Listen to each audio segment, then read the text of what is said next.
all kinds of things that you can do with this. The flower, of course, but you can do tons of other things. So let's begin. We're going to take a balloon and we're going to blow it up. Remember, there's a rule of thumb.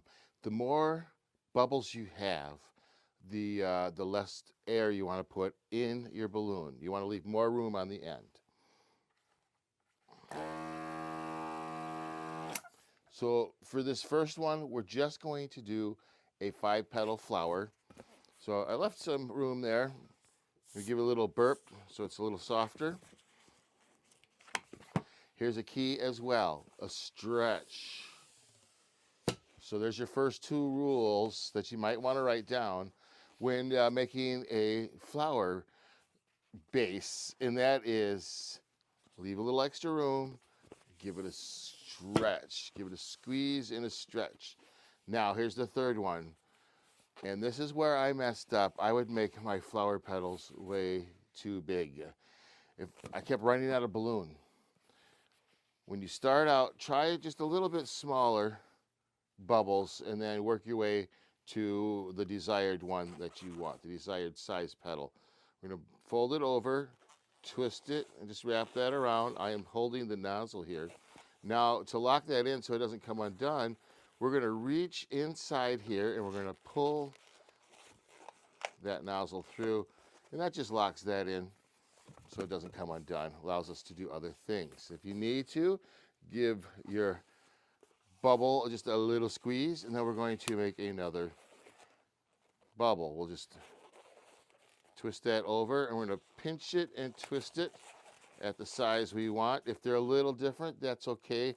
And with flowers anyways, and especially just practicing, sizes, if they're a little different, that's okay. That's something, that's a skill that you can build as you go. We're going to do number 3. And this one, you're going to take and push it down, and then you're going to roll it around.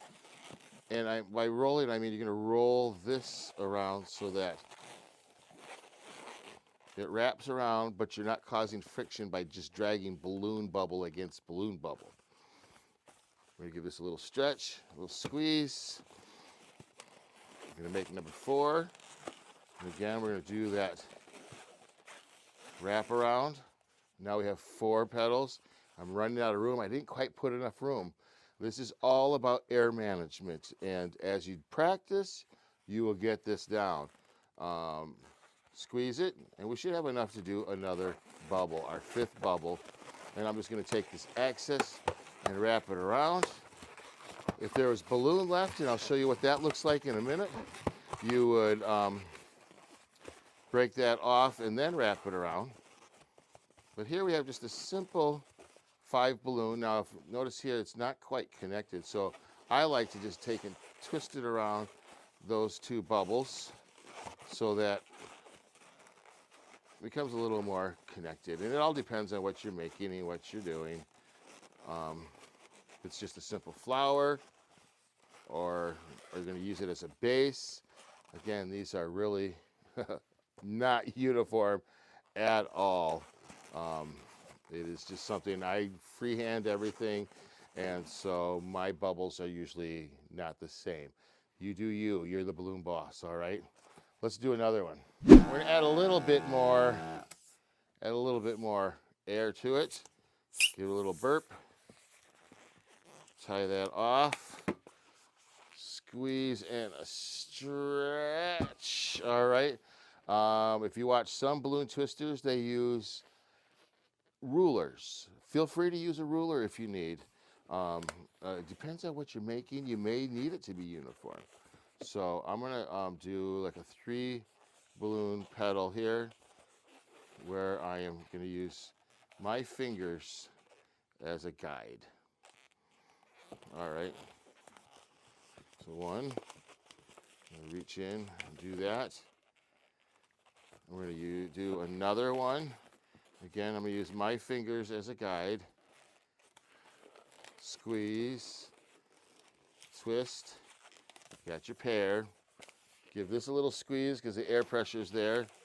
I'm going to bend it over again, and this time I'm going to use again my fingers as a ruler.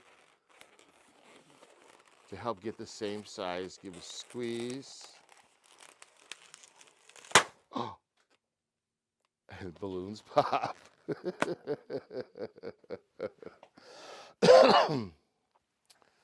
So let's do an orange balloon now. All right, we give a little burp. Stretch that balloon out. I'm going to use a smaller one. I'm going to try to see how, if I can have even out balloons. We're going to try to even out to that size every time. Squeeze, twist. All right. You can also use the previous one to help you out in sizing that up. See how we match that. Then squeeze it. Push that through. And then twist it around. This twisting around will also help you. I have a habit when I don't twist it that my previous one or two will come undone. It happens. If it does, just rework it. You're good. All right, let's do the next one. Number 4.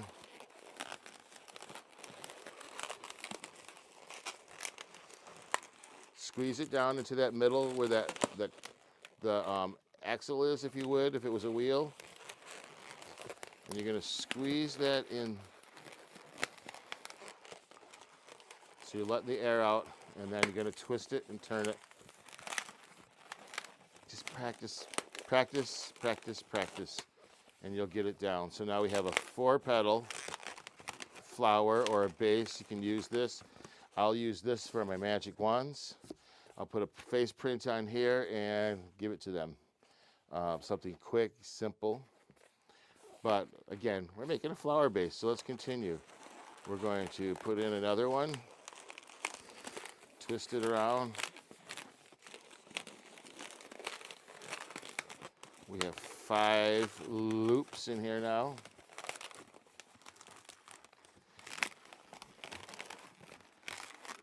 All right, 5 loops, and that's pretty good. That's really nice. If you were to take and put something else on top of it, you're going to find that you have a nice flat spot here, but not completely. You want to make it flatter? Put another one. So let's put 6. We have room to do it.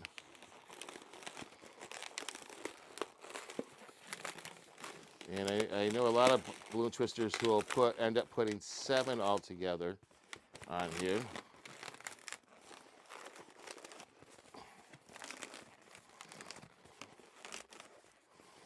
And that would even make it more uniform. That's not too bad for me. Lot better loop size management than my first one. And then, like I said, you can put a 7th one here. Let's do that. I'm going to roll that in. Put that in there. You can peel these apart like an orange a little bit and make room for the one next to it until you get a shape and a look that you want for your flower base. And this is orange. This would make a nice little mini pumpkin as well. Now, to break this off, we don't have much room here. So the easiest way, so you don't break it down here, so that you have more control over what happens to this, make a bubble, like so, and then you're going to just kind of snap that. I like to use my thumbnail, and now you have all this excess here. Let the air out. You can take this and wrap it around. Don't even need to tie it now. Once you have a couple wraps, it will not go anywhere. And there you have a flower base. Pretty cool. And now you can do all kinds of things. You can add it to a hairband, put it up on top. You could add it here. You can maybe make a balloon dog and have it sit on here. Making this green, and you have a lily pad for a frog, or make this blue so it's water, and then the frog will sit on there, and we can just imagine there's a lily pad there. All kinds of things that you can do with this. The flower, of course, but you can do tons of other things. So I hope that helps you out. Thank you for watching this basic video. This is Zoom Alada signing off for now. Thanks for watching Balloon Guy channel, and I will see you next time. Bye.